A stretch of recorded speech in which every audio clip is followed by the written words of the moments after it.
We went to what is it, a town, Soweto township called Soweto, and where the Mandela House is located. And with mine, where I grew up, they did really like emphasize like the history and what took place with like the Mandela and stuff like that.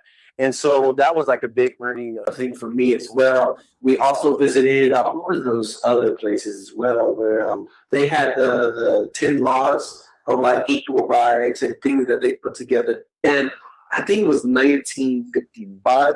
But I could be, my age could be a little, my years to be a little off, but the point was, it was not too long ago that they had to put, equal rights for everybody in place. And a lot of, African people were on the front lines with that. And it kind of like brought me back to like thinking like how the Black Panthers put out their own, codes and rules and laws and stuff like that to better assist us within our community and making sure we get treated like with respect. And they have that here, and I see, we saw parts that were, we saw the good, the bad, the ugly as well.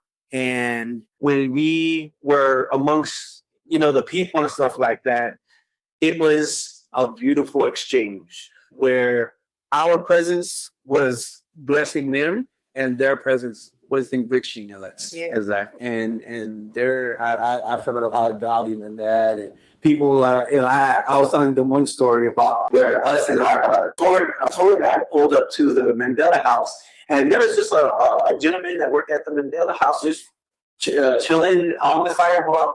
And I mean, we pulled up, we go up, and the driver pulled down his window, and he was like, "Oh, you guys look like brothers."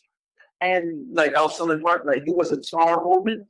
It was the inclusion of like, because they could have just spoken a different language just amongst themselves, yeah, not included us, but like they included us, and that's something that that I see a lot of like my African American friends and family networks kind of like feel like, oh, we're kind of outsiders and we don't know any brother, you don't know where it's going. Yeah, that's a misnomer. So I felt included. I felt celebrated. We even saw like these Zulu performers outside. Yeah. And we took pictures with them. And they were doing the chant hall and never like a street bird. But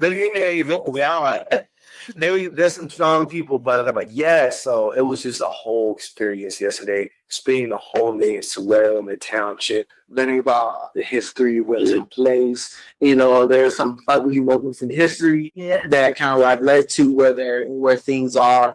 But we can relate as African Americans. So what are like we've come a long way. We fought really hard to elevate our community and how people. Yeah, and they're doing the same. Yep. Yeah.